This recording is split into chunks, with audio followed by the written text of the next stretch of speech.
It's a water warning. With Memorial Day around the corner, the high seas will be filled with boaters.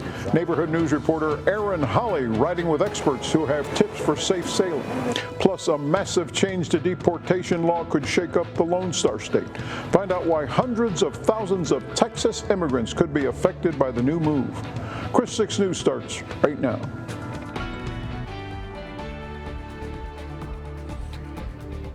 And we thank you for joining us. I'm Andy Lascano. We begin tonight with a major shift coming to the port desalination plant.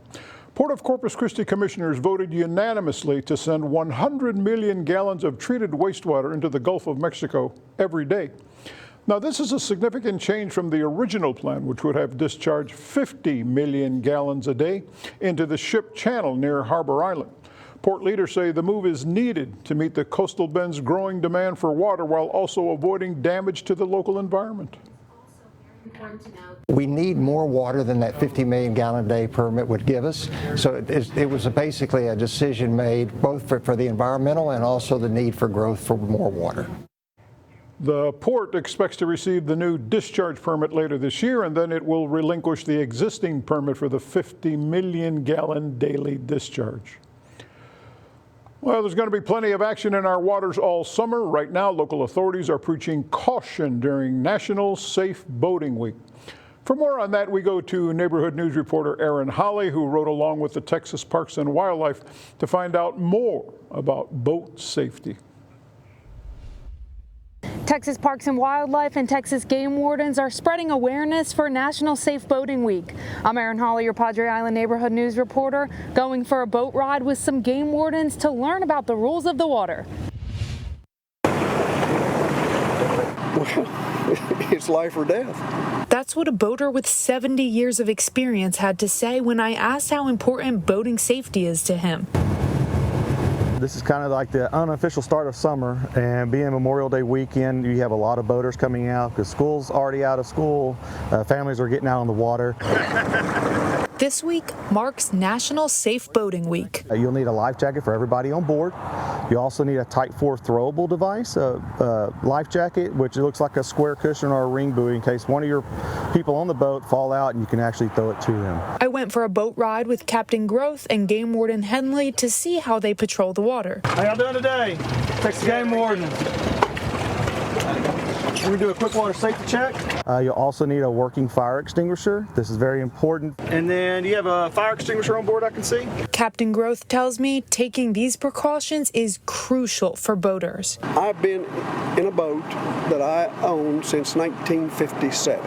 I've never had an issue, but I know we've saved people. Last year in Texas alone, there were 169 boating accidents with 24 water deaths. 22 of those victims were not wearing life jackets. What would you say is the most important rule that people remember when they're on the boat, especially this weekend? Most important rule, life jackets. Life jackets are key. Captain Groth recommends everyone on a boat wear a life jacket, but it's the law for people 13 and younger to have one on at all times. It's boating safety week, so just be careful. We're out checking boats out here, and just be safe out there. Texas Game Wardens will have extra patrol boats out on the water around the coastal bend this weekend. Reporting from the Laguna Madre, I'm your Neighborhood News reporter Aaron Holly, Chris 6 News. All right, Aaron, thanks for that report. Life jackets now, as they're saying, are imperative, but there are so many more safety tips to know when you're on the water. For instance, let's start with always use your boat's safety ignition switch. It's the law.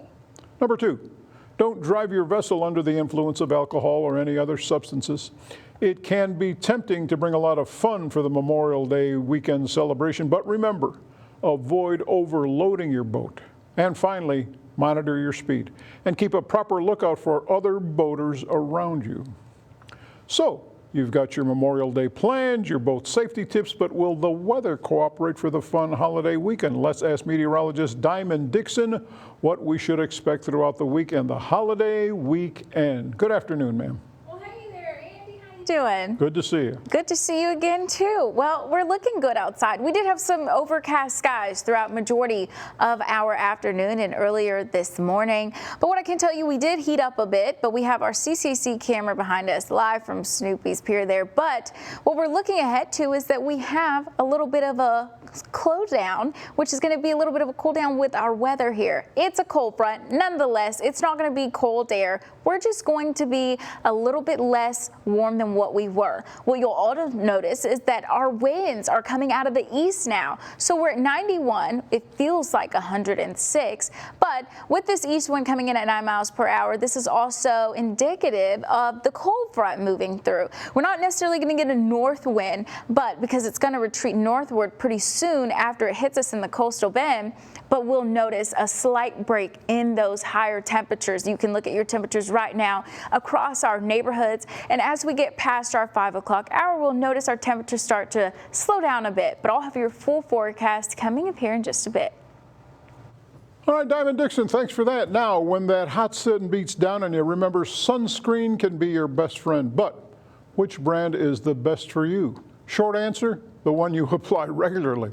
The Environmental Working Group's 2025 sunscreen guide found that nearly 500 products on the market are safe and effective for consumers. According to the report, the use of mineral sunscreens are on the rise. Meanwhile, spray sunscreens remain a consumer favorite. The report also found that high SPF sunscreens provide only slightly more protection than lower SPF products. I'm Melissa Trevino, your neighborhood news reporter in Jim Wells County. After nearly 2 weeks of trying to recover from a storm, some homeowners are meeting and talking with federal and state agencies on ways they might be able to get some help. Those homeowners tell me at this point, anything is better than nothing. Other people have had it worse than me. I'm just in shock. For the most part, Zenaida Luna can only look at what's left of her mobile home at Lotta Mobile Home Park off of Highway 44 west of Alice. The living room, everything got wet. Both living rooms got wet. She was away visiting her son elsewhere when the storm blew away her roof nearly 2 weeks ago. If I would have been home, it would have really scared me because I would have been in the living room seeing TV and that's what the main part happened, that everything flew away. Luna welcomed representatives from the U.S. Small Business Administration and the Texas Division of Emergency Management, along with the Jim Wells County judge, to her porch. County Judge Pete Trevino Jr. says it's beneficial for as many agencies as possible to get an up-close and personal look at the damage. If we can get enough damage, we can get the SBA declaration, and once we get the SBA declaration, it opens up for more relief assistance. Jesus Garcia tells me he was outside his trailer just before the storm rolled in. My trailer started shaking. The wind, I put that freight train come in like a boom, and then my trailer went up a little bit like that, and then kept boom. I was praying for everybody to be safe. As for Garcia's neighbor, Samuel Lopez, he says he is thankful no one was hurt. I looked around and I couldn't see my little brother's trailer there. So when I came out, it was over there, right, with his wheels toward the sky, and there were trees everywhere knocked down. Another disaster assistance center will be held tomorrow at the county fairgrounds from 10 a.m. till 6 p.m. for those impacted by the severe weather. In Jim Wells County, I'm Melissa Trevino, your neighborhood news reporter, Chris 6 News. All right, Melissa, thanks for that report. Now, it's not just in Jim Wells County. Neighbors in Petronia are still in need of help as well. That's why Nueces County, Bishop ISD, and the city of Petronia hosted a resource center earlier today. It's a one-stop location for impacted neighbors to receive guidance and be able to connect with local resources available. Neighborhood reporter Michelle Cavazos says she's grateful for the support. It's been a stressful time, and I just really have never known, I've never seen our community come together the way it has, and I'm kind of honored to be part of my community, to see the way that they have come together. That's really what this is to have as many resources in the community that we can, to be in one spot so it's easy for them to get in, get that information, and go with it. So the event is still going on, but not for much longer. It lasts until 6 o'clock tonight. On Padre Island, an overnight power outage is expected to leave as many as 7,000 folks without electricity for a short time. AEP Texas says they'll de-energize the Padre Island substation at 2 o'clock in the morning. The outage is for maintenance and is expected to last 15 minutes. AEP says it's related to the power outage on the island that we reported on earlier this month. Well, it's a massive change that could affect more than 100,000 people living in Texas. Details on a big deportation shift when we come back. You're watching Chris 6, part of the Scripps News Group. And welcome back to Chris 6 News at 5. A recent move by the Supreme Court has cleared the way for the Trump administration to end temporary protective status for hundreds of thousands of Venezuelans living in America. Scripps News Group's Kadia Tubman has more on the impact of this decision. The Supreme Court saying Monday the Trump administration can cancel temporary protected status for up to 350,000 Venezuelans in the U.S. The status is designated by the Secretary of Homeland Security and allows foreigners already in the U.S. to stay temporarily because returning to their native country would be unsafe. The decision is a win for President Trump, whose administration has moved to end deportation protections for several groups. Earlier this month, the administration asking the Supreme Court to allow it to end humanitarian parole for hundreds of thousands of migrants from Cuba, Nicaragua, Haiti, and Venezuela. Immigration attorney Kate Lincoln Goldfinch. I think the concern is that if the courts allow these swift revocations, the results or the consequences of people in TPS status who have essentially the rug yanked out from under them. Immigration advocacy groups also say the countries losing TPS designation still aren't safe. This administration has itself said about the situation in places like Venezuela, in places like Haiti, and the facts on the ground make clear we should be keeping temporary protected status in place, not fast-tracking the end. Todd Schulte is president of Forward.us and says because of the ongoing legal process, it's unclear what happens next for Venezuelans with temporary protected status. There are hundreds of thousands of people who woke up today and hundreds of thousands of U.S. citizens who are family members and friends of these people who don't exactly know what this means. A hearing is set for next week in front of the district judge who initially paused the administration's plans. Kadia Tubman, Scripps News Group, New York. Thanks for that report, Kadia. The impact of the deportation decision will have ripple effects across our country, especially here in Texas. According to U.S. Customs and Border Protection, 109,000 Venezuelans crossed the Texas-Mexico border between October of 21 through September of 22. Texas also has the second largest number of Venezuelan residents, with 14% of immigrants from the South American nation here in the Lone Star State. Now, let's send it over to Diamond Dixon for a look at your rush hour traffic. Oh, Diamond. Oh, Andy. Well, we're taking a look outside SPID at our 5:14 hour here. Well, it still looks really overcast outside with our skies, but let's look at our roadways, get a better idea of what's happening. Well, we see pretty much green, which is always good. Portland to the Harbor Bridge is looking good for us this evening. No slowdowns along Ocean Drive. Also, SPID, we just saw that on our camera there. Well, it looks like there could be a minor slowdown along Costorus Road, a little bit north of there. And as we look along Saratoga, there are some slowdowns north of Airline Drive as well as South Staples. We'll take it on over to Waldron Road, minor slowdown, as well as on Flower Bluff Drive. That's it for your traffic report. Stay tuned for your full weather. Welcome back there, Coastal Bad meteorologist Diamond Dixon here with a live look outside our What a Sky cam overlooking Whataburger Field. Well, we're headed into our more evening hours, but we're still a little warm right now. We're kind of looking at our temperatures across the coast. It's been 91 for here in Corpus Christi as well as Robstown. Still 80s along the coast. Going a little bit further, we hit 95 for Kingsville and Alice, 97 in San Diego, 98 for Freer there in Hepburnville, and 101 out in Cotulla. Pretty warm there. Our field feel like temps will kind of remain in the 90s just until 9 o'clock tonight.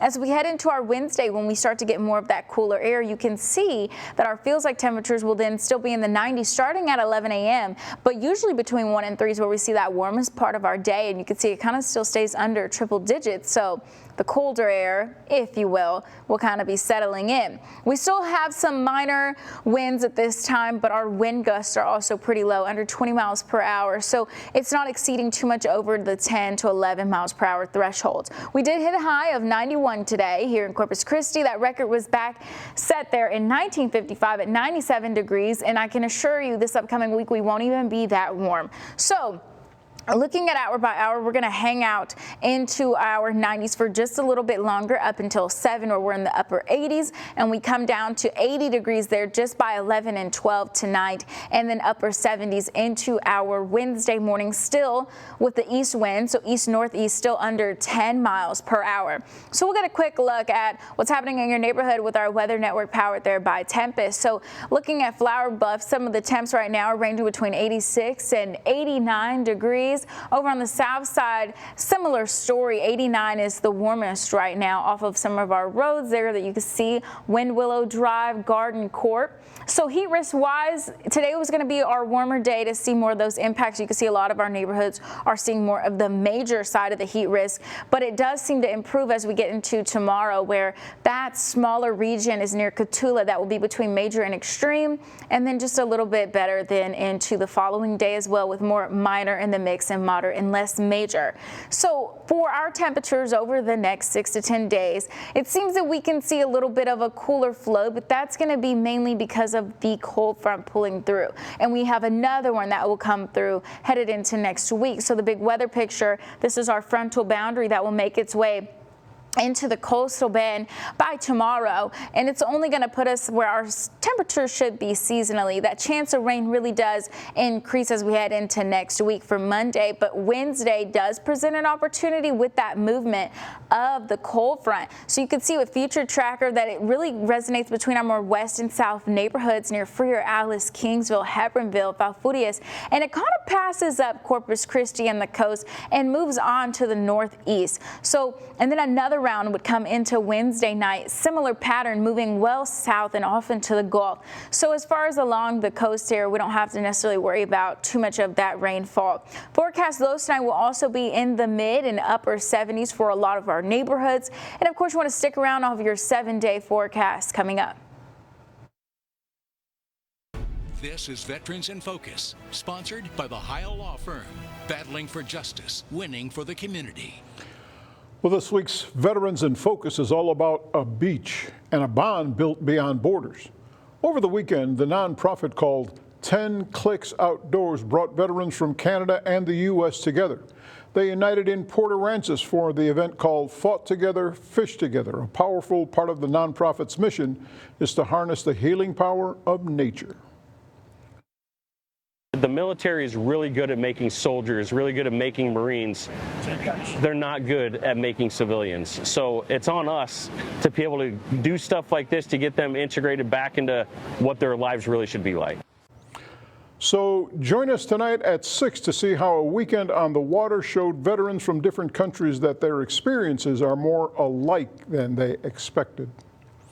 You know, we talk a lot about the decreasing water levels at Lake Corpus Christi, but today we have good news to report on the state park. They put the finishing touches on the Kiskadee Trail project.